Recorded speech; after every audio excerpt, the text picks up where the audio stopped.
Sideline Guys back on SidelineGuys.recordernews.com. Adam Schinder and Mark Robarge. And this week, we're going to mix it up a little bit, talk a little wrestling, talk a little girls basketball, in addition to giving you our weekly boys basketball top 5, plus a look at the NFL playoffs. It's been a busy week, and I'll start right off with wrestling. As we speak right now, early Wednesday afternoon, tonight, the Amsterdam wrestling team is at Albany High. If they win, 5th straight Big Ten title for the Rams, and the titles usually come down over recent years to Amsterdam and LaSalle. Albany's an up-and-coming program, but looks like the Rams have the inside track for yet another Big Ten title. This team led by freshman Brandon Lappy, just coming off a 4th-place finish at 103 pounds at the massive Eastern States Classic tournament down in Sullivan County this past weekend. Rams, it's a tough tournament every single year for this team, one of the elite tournaments in all of the Northeast. What they had this year, a very strong performance from Lappy, a strong upstart performance from Chris Rodriguez to come up, make the semifinals. He ended up finishing 8th at heavyweight, lost in the main bracket to the eventual champion and number 1 seed. But it's been a very good season for this team. They had some growing pains early, a lot of young wrestlers, but they are really coming into their own recently. I mean, it's a big sophomore and junior class, and you'll see by the time sectionals come around in 2 weeks, and by the time this team gets to next year, they are going to be very, very strong. Now, switching gears from high school wrestling, which has kind of been Adam's thing this year, to one of my things, which is girls basketball. And believe it or not, there is still an undefeated basketball team in this area as of Wednesday afternoon as we tape, and that's the Canajoharie girls basketball team. Going into a big showdown tonight against Duanesburg. The girls are 7-0 overall and 4-0 in the WAC South. Now tonight's going to be the big matchup because Duanesburg is also unbeaten in the WAC at 5-0, so this will likely decide probably who will win the WAC South division. Duanesburg does have 2 non-league losses. But Marie Staller got another great team. Marie, probably one of the best girls coaches in the area. You'd rank her right up there with probably Wendy Waters at Fonda Fultonville. But Marie has got a lot of depth this year. She's got a real good big 3 leading the way. Her daughter Mackenzie is the leading scorer, well, one of the 2 leading scorers on the team at about 12 points a game, right up there with Emily Liddell, who's also at about 12 and a half or so. And then there's Alicia Stetton, the third arm of that weapon, averaging about 10 points a game. Marie got her 200th career win a couple of weeks ago.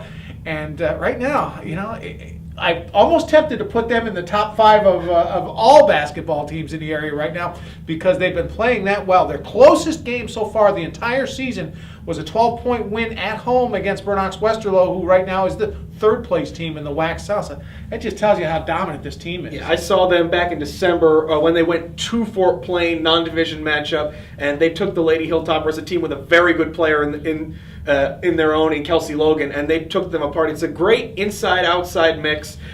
Mackenzie Staller plays on the wing. Stetton and Liddell are a tremendous combo in the post.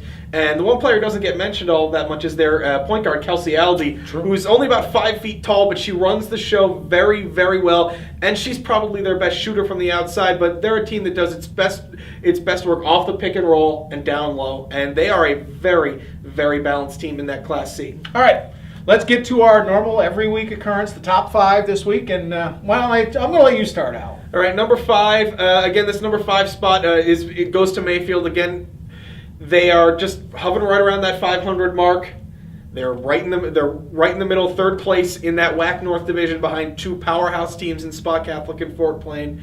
Number 4, they've dipped a little bit recently. As we speak, they have a game against Scotia tonight that if they can pull off the season sweep against Scotia, Broad Alban Perth will move right back up this list, but they've dropped 4 straight right now.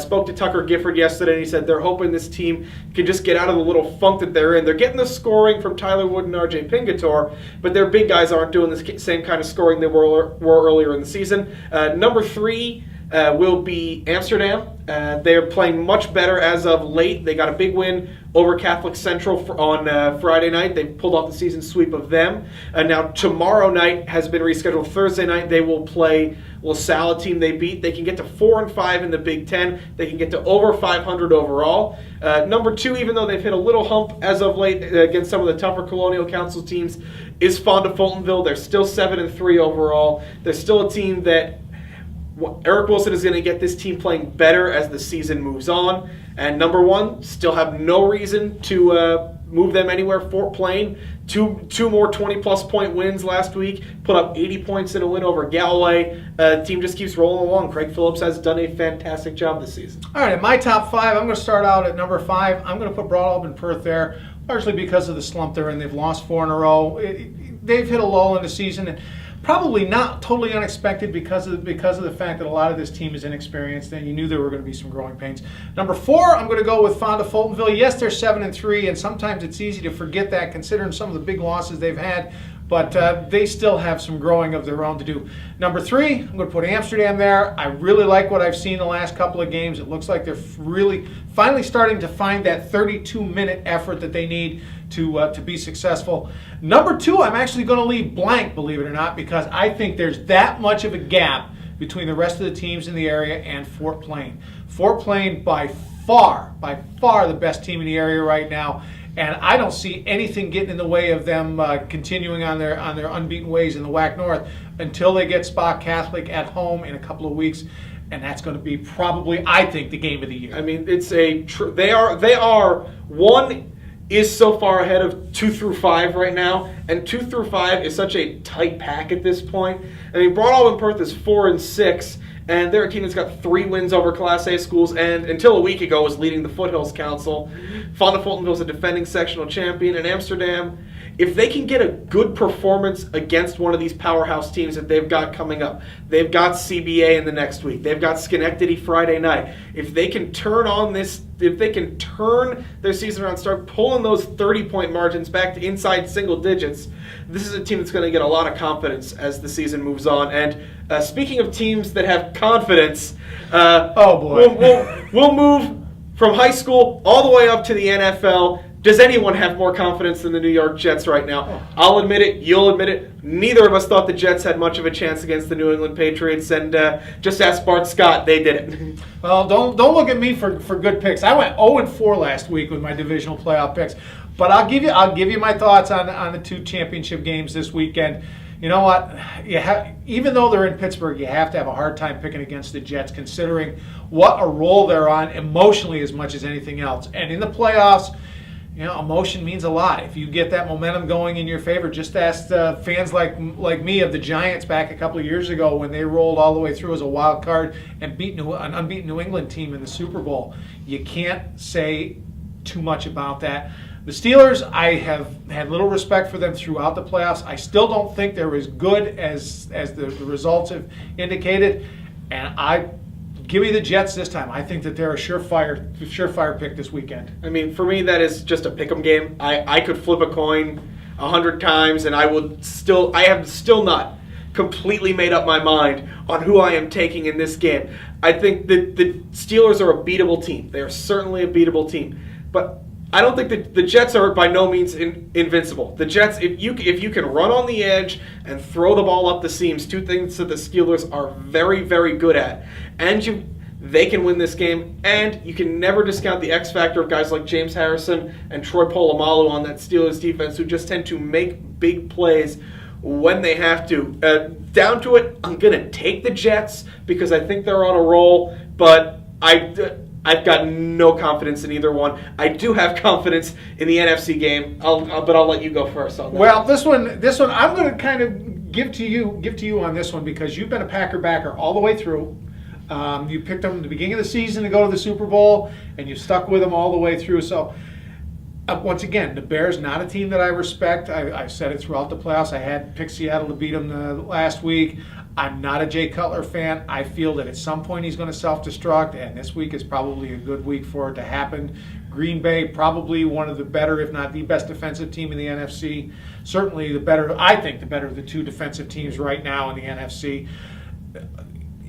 I just can't see the Bears doing it. I like the idea of a Jets-Packers matchup. It's a little bit different. You know, you've seen 2 different teams. The last time the Packers were in the Super Bowl, more than a decade ago. The last time the Jets were in the Super Bowl, well, we all know that. So give me the Packers. I like a Jets-Packers Super Bowl. Yeah, I'm good. I will go. I have to go with the Packers. I believe they will win this game. If they turn over the ball, if the Bears are a very opportunistic defense with guys like Julius Peppers, in the middle of that, Brian Urlacher, Lance Briggs, they're as good at stripping the ball as any team in the NFL. if the Packers turn the ball over, this is going to be a crazy game. But I've been on the Packers not just since the beginning of this year.